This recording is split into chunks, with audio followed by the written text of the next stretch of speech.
আসসালামু আলাইকুম রহমতুল্লাহি ওয়া বারাকাতুহু। প্রিয় দর্শক, আশা করি সবাই ভালো আছেন। বিভিন্ন দিবসকে কেন্দ্র করে বা স্কুলের সাংস্কৃতিক ক্রিয়া খেলার উদ্যোগে বিভিন্ন প্রদর্শনী হয়ে থাকে।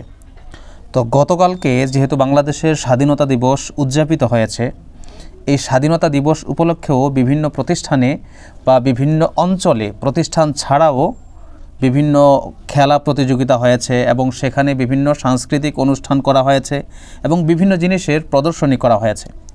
তো সেখানে মুরগির লড়াই, তারপরে যেমন খুশি তেমন সাজো সহতে আরও বিভিন্ন আয়োজন কিন্তু হয়ে থাকে, বিভিন্ন প্রদর্শনী হয়ে থাকে, সেটা আপনারা জানেন। কিন্তু ব্যতিক্রমধর্মী একটি আয়োজন হয়েছে, আমি একটা পিকচারে দেখলাম যেটার মধ্যে দেখা যাচ্ছে যে পবিত্র বাইতুল্লাহ সেটাকে স্থাপন করে সেটার চতুর্পাশে মানুষ হাজিরা যেরকম আপনার হাজিদের যে নির্দিষ্ট এহরামের পোশাক রয়েছে সেটা পরিধান করে তারা যেরকম তওয়াফ করে মাতাফের মধ্যে, ওই রকম একটা তওয়াফের দৃশ্য পিকচারে আমার নজরে পড়েছে। আপনার পিকচারটা দেখতে পাচ্ছেন। তো পাশেই কিন্তু একটা সাইনবোর্ডের মধ্যে দেখা যাচ্ছে বিজয় দিবস 2023, তার মানে এটা এই গতকালকের বিজয় দিবসে উদযাপিত হয়েছে। তো এই যে কাবার একটা চিত্র স্থাপন করে, কাবার আকৃতি স্থাপন করে, কাবার মতো একটা ঘর নির্মাণ করে সেটার চতুর্দিকে তাওয়াফের যে প্রদর্শনী, এই প্রদর্শনীটা আমি মনে করি যে বিলকুল একটা বৃথা একটা কাজ। এগুলো প্রদর্শনীর মতো কোনো জিনিস না, প্রদর্শনের মতো এটা কোনো জিনিস নয়। কারণ প্রদর্শনী তো সেগুলোই হয়ে থাকে যেগুলো মানুষ জানে না, এখান থেকে কিছু শিখে।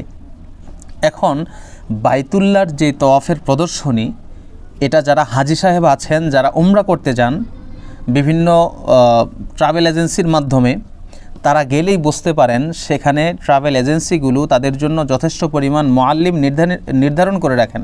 সেই মুআল্লিমগণ কীভাবে তওয়াফ করতে হবে, কোন জায়গায় কি করতে হবে, কোথায় পাথর নিক্ষেপ করতে হবে, কোথায় রমিয়ে জেমার করতে হবে, কোথায় দ্রুত হাঁটতে হবে, কোথায় সাই করতে হবে, সব কিছু সেই মুআল্লিমগণ প্রশিক্ষণ দিয়ে দেন।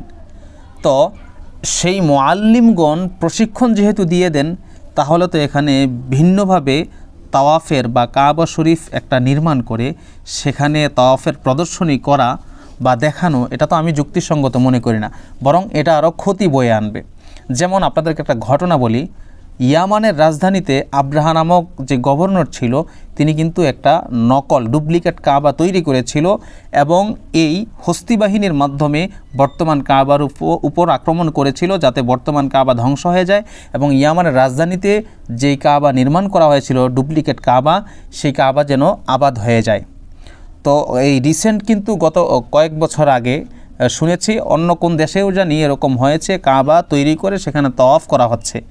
তো এই যে এগুলো দেখে মানুষ যখন এই বিষয়গুলো স্বাভাবিকভাবে নিয়ে নিবে, তখন কিন্তু হতে পারে এরকম দেখবেন যে হুট করে এক জায়গায় কাবা তৈরি করে সেখানে তওয়াফ শুরু করে দিয়েছে। এটা বাংলাদেশে অসম্ভব কিছু নয়, বাংলাদেশে সব কিছুই সম্ভব। তো এই যে একটা ছোট বিষয় বা আবার একটা বড় বিষয়, এই যে তওয়াফের যে দৃশ্য প্রদর্শনী, এটা কতটুকু যৌক্তিক এটা আপনারা জানিয়ে যাবেন। আর এই পিকচারটা দেখে হয়তো আপনারা অনেকেই বলতে পারবেন যে কোন জায়গায় হয়েছে, এটা কোন জায়গায় হয়েছে সেটা আমি নির্দিষ্ট বলতে পারবো না, তবে একজন কমেন্টের মধ্যে যে স্থানের কথা বলেছে সেই স্থানটাও আমি উল্লেখ করছি না, শিওর কিনা সেটা জানি না বিধায়। তো আপনারা অবশ্যই জানিয়ে যাবেন যে এই ঘটনাটা মূলত কোন জায়গায় ঘটেছে এবং এরকম কাবা শরীফ স্থাপন করে সেটার চতুর্পাশে তাওয়াফের যেই প্রদর্শনী, এটা আসলে যৌক্তিকতা রাখে কিনা বা এটা করলে ভবিষ্যতে ক্ষতি হবে কিনা কমেন্টের মধ্যে জানিয়ে যাবেন।